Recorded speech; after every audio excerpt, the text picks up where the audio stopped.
How to redeem voucher codes in Lazada. First things first is of course access your Lazada application and make sure that you logged into your account.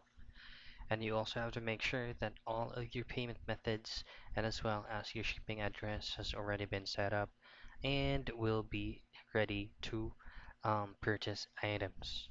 Now for us to redeem a code, we'll have to add something on our cart. So let's just go ahead and try on add on any random of the products that we have here in here. So there are things or there are ways for you to be able to redeem your voucher code in Lazada. First one is going to be depending on the product that you'd like. So for example, this one has a specific voucher code that you can use directly just for this product only. So you just simply tap on this option here that says buy with voucher.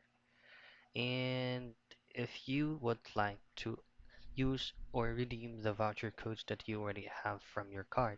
So say for example you have these items from your card, all you have to do is go to checkout, and as you can see there is an option here that says enter voucher code. Now for you to be able to redeem it, just simply enter the code that you have and it will automatically apply it from the product that you purchase. So you just have to keep in mind that there are times that you'll have to at least reach the minimum price or the minimum purchase of the code that you'll be using so that you will be able to take advantage with it. And that's it. That's how you redeem voucher codes and Lazada.